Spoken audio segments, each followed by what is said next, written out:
Welcome to Dear Nina, conversations about friendship. I'm so glad to have you here, however you got here. If you've been a longtime listener, if you're a brand new listener, if you're here because you want to talk about the issues you had with friendship as a teen girl for this particular episode and how they might be showing up in your adult life. If you're a parent trying to help a teen girl through the friendship issues she's having. Don't guys have friendship issues too? Yes, they do. But today we are focusing on teen girls because that is the focus of today's guest, Sheri Gazitt, who is an international friendship expert, speaker, and founder of TeenWise. Sheri has over 30 years of experience with teen girls. She's the author of Girl Drama Decoded. She also helps moms through a group she has called MomWise Collective, and she does private coaching for teen girls. This episode is very skills and I would say thought control focused. And it is really not just for teens because every one of the issues Sheri and I speak about show up in adult friendships as well. Sometimes, as Sheri has found, and I have seen those patterns start in the teen years and follow people into adult years. Sometimes we don't even know until we are watching our own kids go through things and it brings up stuff from our past. We get into as much as we can in about 30 minutes, so we pack it in. Here is Sheri Gazitt. Hello, Sheri. Welcome to Dear Nina. I'm so glad to be here.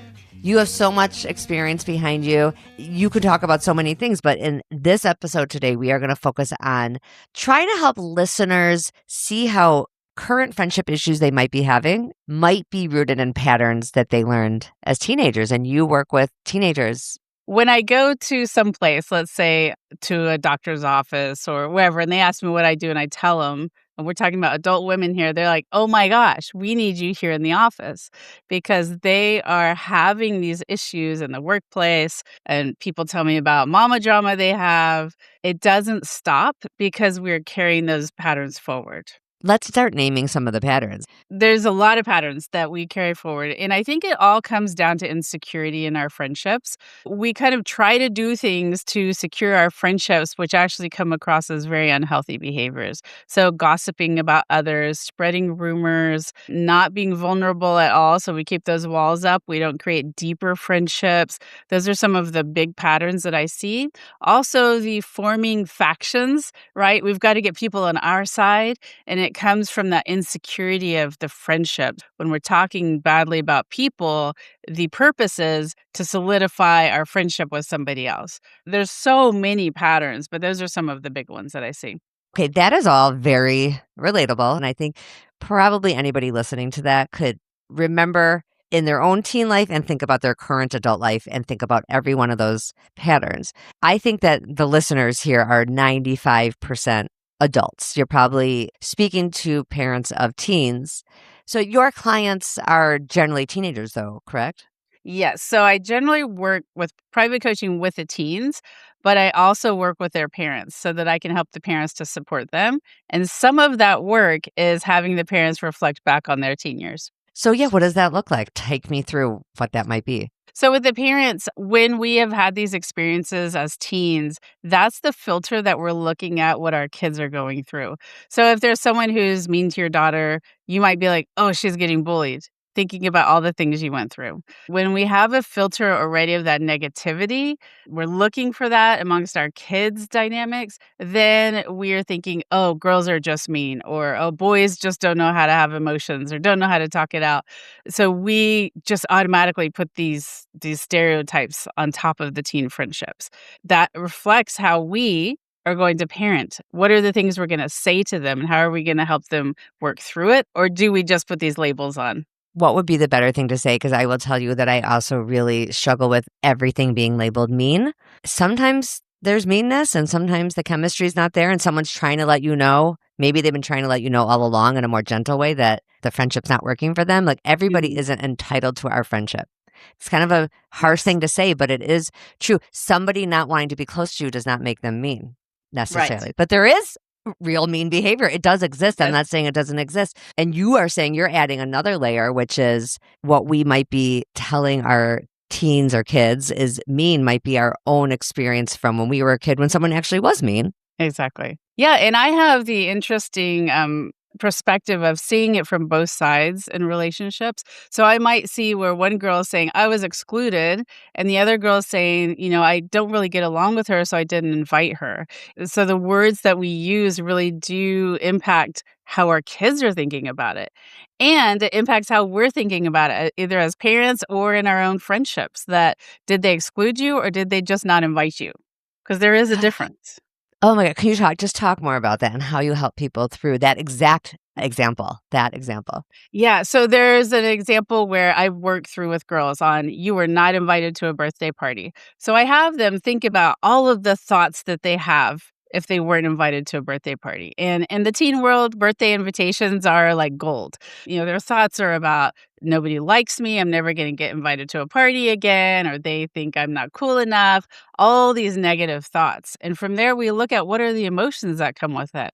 And then what are the actions you're taking? Because if that's what you're thinking, many girls will either start doing mean things or they shrink themselves and they avoid those people. And the result is they don't have that friendship anymore. Instead of working on maybe deepening that or realizing it's not a good connection. So from there, we look at the other either neutral or positive thoughts that they can have. And the interesting thing about this is we don't know the thoughts, we're just creating them. So we don't know if the first round is true or the second round of thoughts are true, but we have the power to look at those in a different way. And I always say it's not about getting rid of the negative thoughts. It's about realizing there's alternative thoughts and alternative realities. It's all about our perception. And when we can see it as not a personal affront, it's not, I'm not good enough or nobody likes me. It's like, that happened. Didn't have enough room for me or just didn't think about inviting me. And then it doesn't impact their mental health so extremely. And it doesn't become this pattern of thought that they have. What are some more alternative thoughts? Let's stay with this example. You weren't Mhm. invited. I like this one because it's the biggie. It's the Mhm. big one. So they weren't invited. It might not be just the one time. I assume if someone's coming to you, it's maybe this is a pattern. Maybe Mhm. they often find that they weren't invited. What are Yeah. some alternative thoughts? Sometimes it is that it's over time, it happens a lot, but sometimes it is just that one time, Okay. and it kind of breaks the whole friendship group apart because of those thoughts and those actions and behaviors.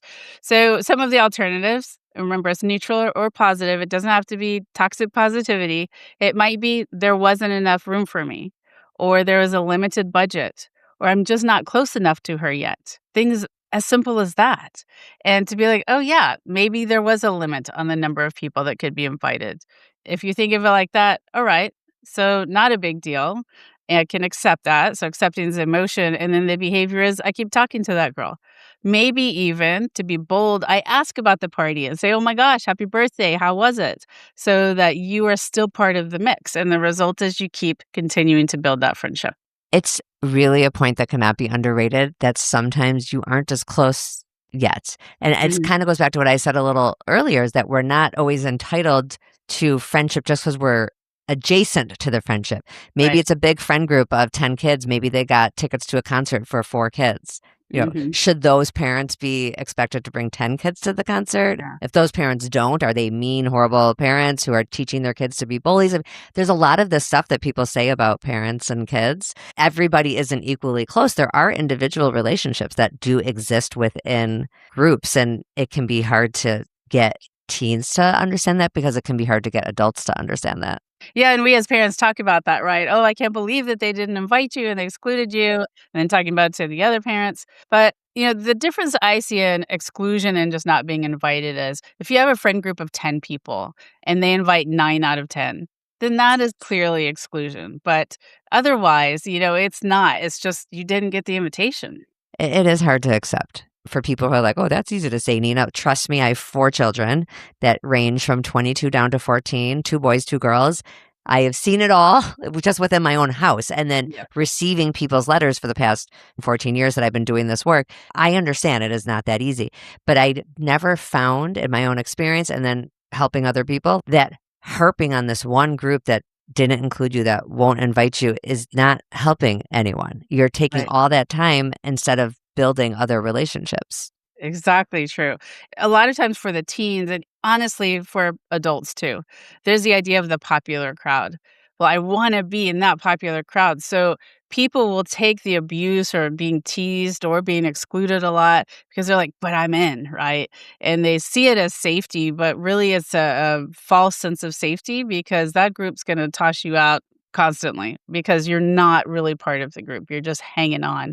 When you can see that that pattern's happening, instead of thinking, oh, I'm not going to be friends with anyone in the group anymore, you've got a couple of options. One is to think about the individual friendships you have within that group because you can foster one or two friendships and not worry about the group dynamics anymore. The other is to start creating parallel friendships. So you're still hanging out with that crowd, still talking to them here and there, doing things with them. But meanwhile, you're looking for the next crowd. Who is the next person you want to connect to? So it's not as scary. It's not, okay, I'm going to be alone now and we're done with them. It's like, let's start fostering something else here. That is so true for adults too. Yeah. To not put all your eggs in one basket. I mean, I know we're like talking about teens and adults. That's kind of the whole point of this episode is that it is all kind of mushed together. Yep. I wonder sometimes for adults who did have a positive teen experience with friendship, if they struggle to adapt as adults when they don't have that group, that they always know who's coming to their birthday. They always know whose birthday they're invited to just to stay with the birthday theme. For some people, it actually was easier when they were younger. For whatever reason, they had a wonderful neighborhood or they were on a soccer team and that team was really tight and it was just always really obvious what they were going to be doing after school. But then when they're adults, they find that they don't click with the other parents. And then it can be hard. And my advice is always these parallel friendships. You need to be trying different things so that it's not just the school or it's not just the one activity. It's not just the one mahjong group. It's trying different things. And I think the key to that is instead of thinking, I need to do this to make a friend, just think about creating connections. It releases that pressure of, okay, who do I want to be my friend? So I'm going to like connect with them. Just talk to people and you'll get a sense for who is open to it, but also who you connect with. It's not just about who's going to accept you. You're looking for a certain type of friendship. So go into it knowing what you're looking for. Do you like somebody who teases people all the time? Do you like that loud, boisterous friend? Do you want the quiet listener? Know what you're looking for. You always have to kind of know your goal in life. And I will say, be open to people that are not following that specific guideline. Is there anything else you want to say while we're on the topic of teen friend groups? And then we'll move on from the group issue. There's a lot of teens who want to be part of a friend group, but it is not for everyone. I see a lot of girls who that's the idea that they have. And the parents also, they feel like their kids are in a better place if they have a big friend group.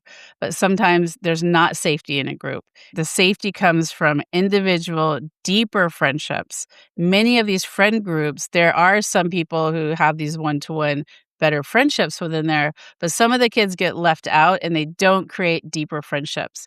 Those are the people who are the people they never get asked first, they get asked last, or they don't get asked at all, even though they're part of the group. And same for adults too. Interesting. I know we're trying to say focus on breaking pattern. Again, within the group question, how do you do that? How do you break that pattern of wanting that comfort of a group, even if you are the last picked or you don't always get included? You have to stop and reflect on why it is so important to be part of the group. And some of that is what we learn through movies and through magazines and all of that. We need to really focus on what do we need to really get the friendships that we want. If you're in a big friend group, are you having opportunities to have these deep conversations with people, to really reveal yourself and be truthful about what's going on with you? Or are you in a position where you're constantly having to be fine and have that mask of, we're all good? Like, what do you want is the first thing you need to know. Are you craving a deep friendship? If so, you need to look, if you are part of a friend group, who do you want to create those deep friendships with? And worry more about that instead of the group dynamic. And you can say all of that to adults too. You Yes, really can. all I of mean, it. that is so true. And there's a lot of relief and comfort I think people have being in a group. I understand. You kind of know who you're doing stuff with. Mhm. There's a relief when your kid is in one because you don't have to worry, like, okay, my kid doesn't have anyone to be with on the weekend or trick or treat with or go to prom Yeah. with in a group. There's so much group action. It's a lot of stress. Okay. Mhm. So, Sheri, thinking again about these patterns that show up in our adult friendship life that probably started when we were kids and teens, conflict is a big one. boys have their own conflict resolution issues, but I'm going to talk about the area that I focus on the most, which is female friendships. We're kind of programmed, if you will, from a younger age as girls to always be in the second position, meaning we need to think about how the other person feels and what they think. And we need to cater to that person to not make them feel bad. In that line, we don't want conflict because if we tell them how we feel, but what if it makes them feel bad? What if they're sad? What if they're angry? So we have to learn that that's okay as long as when we have some conversations and we're pointing things out to people that we're doing it in a compassionate way and looking for solutions. So we have to know how to do that. So one of the things I teach my clients is a 4-step solution to having a compassionate conversation. And I'll teach that to them and then I'll tell them to go teach it to their parents. Oh, I love And it. I'll That's tell great. them to use it on their parents because it works for any relationship. So when they realize, oh, it's not just about saying, you hurt my feelings because you said this or you didn't invite me, they actually have a way to do it looking for the solution. And so you start by saying, I really appreciate your friendship. And I always tell them, the teens, this is what I'm going to say. You translate it into teen language. But basically, your friendship is really important to me. I'm feeling really frustrated that you're always teasing me. So that's the second piece of saying exactly what's going on. This is not about making a laundry list of all the things you've ever done as a friend that's wrong. It's about this one specific thing. The third piece is if there's any ownership that you need to take. So it might be, I'm really sorry, I always just laugh and I don't tell you how I feel. And the fourth is, what is the solution that you want? So, next time when you are teasing me, I'll let you know if it hurts my feelings. And I would love for you to kind of stop teasing me so much. How simple is that? And how positive is it? It's saying, to start with, I appreciate you. This is not about pointing you out. It's not about making you feel bad. I want to work on this because I care about you. So it's lowering the defenses of the other person. It feels good as the person bringing up this conflict conversation, and it's looking for that solution. I got to tell you, the one that stood out to me the most in that list of 4, I loved your example in number 3 of just having a little bit of ownership that isn't fake. Yeah. I could see that it might seem like that part is just to appease the other person. I actually think it's important that someone coming into a potential confrontational conversation does know what their part is, because often there is some, and your example was such a good one. I always laugh and never said anything. The teasing is a great example. It's one I've talked about in the podcast before because I don't like to be teased really. But a lot of people like that. A lot of people love that sort of jabbing back and forth. People are not wrong for being teasers. They just have to know it's the right chemistry with the right person. Right. The reason I bring that up is just a personal example is because it's really not fair to a friend of mine if they do it all the time. If I've never said anything, because maybe that friend has wonderful friendships with lots of people and that's how they connect. Right. So that person's not being a jerk, not wrong. That's just how they connect with everyone. In this case, it's really on me it's hard to say, but it doesn't have to maybe get this far into this kind of conversation if you say it earlier on. So anyway, I got too down the rabbit hole on the actual teasing. The bigger point is on bringing up a conflict. And I love that piece about taking some ownership, and again, real and appropriate ownership, because I think it would be a little too easy maybe for someone to go over the top with number 3 in order to make sure the other person isn't too upset that they're bringing something up. Right. Well, and occasionally there's not a number 3. We don't want to just create something to fill in the blank. Oftentimes we can look and find that. The 5th part of this is the person that you're talking to has the right to feel however they want to feel. Yeah. In the moment, they may get really pissed off. They may be really sad and cry. And it doesn't mean you shouldn't have had the conversation. It just means they're feeling it and gives them that space. And don't backtrack because they get upset. And also don't keep laying it on. Or why are you being like this? I'm the one that was hurt. Just let them feel their feels. And then you can have another discussion later on if needed. A follow-up to that is, I will say, for anyone who needs some courage to have a hard conversation, I cannot think of any friend I've had a hard conversation with where we haven't been closer because of it. Yeah. Maybe it may take a while. I'm not saying the next minute. As time goes on, each one of us, whoever brought it up, has a chance to process it, and then we come through it. Usually there's a cooling off period for a while where we don't Mhm. maybe don't text as much or call as much. I don't have a lot of these. I can count on my hand probably in my adult life, but in every one of those cases, I'm closer with the person now. You've cared enough to have a very difficult conversation. Well, and really what you're doing is you're trusting the friendship. You're saying, because I know we're close, I can actually talk to you about these difficult things. And I have a friend, we've been friends, I think 30 years or something like that now.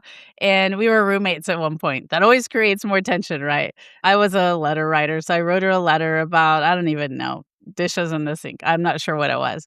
But the next day she was like, I've never really had this kind of conversation with a friend. I feel really good about this.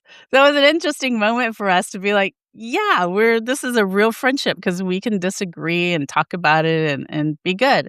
And that's one thing that we have to realize. There's certain things that we do or don't do in relationships that create disconnection.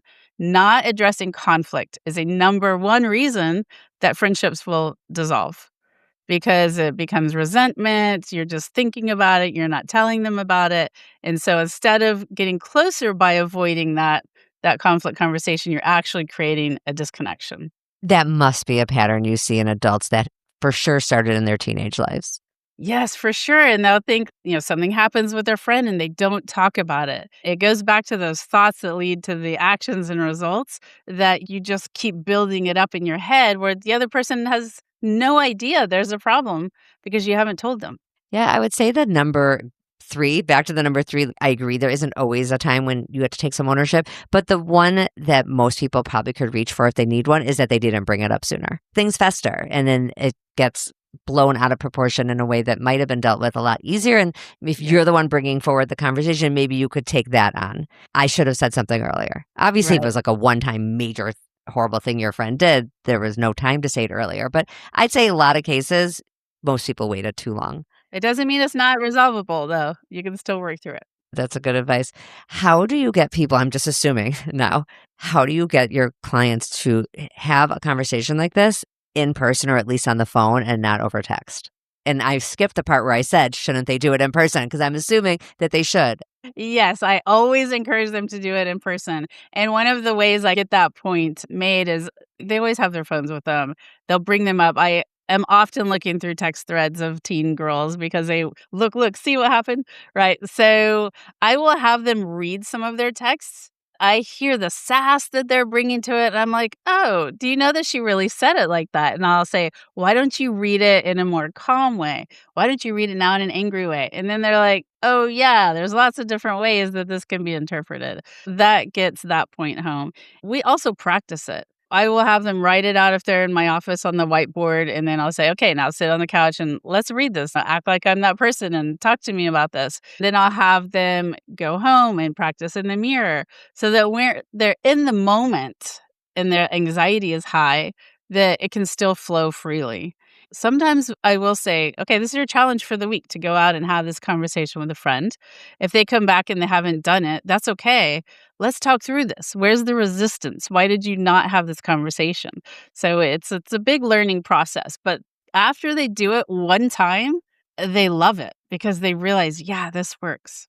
It's a power move. I don't mean that in a Yeah. negative way. It's like a superpower, I guess is what I'm trying to say. Yeah. It's, if you can practice first with you, or anyone can do this on their own with the mirror. I like that, or with your parent or something. If you could Mhm. practice and then also practice by doing it with the real person, that's like practice for your future life, which is what we're trying to discuss here is having good patterns of friendship when you're an adult. If my listeners who are already adults, which is most listeners, and they know that they struggle with conflict or they know they struggle with negative thoughts anytime somebody doesn't text back right away or all these different examples, Mhm. how do they break those patterns? Well, I mean, I love therapy. I think it's fantastic, but I think that most therapists don't work through the skills that are needed for those moments.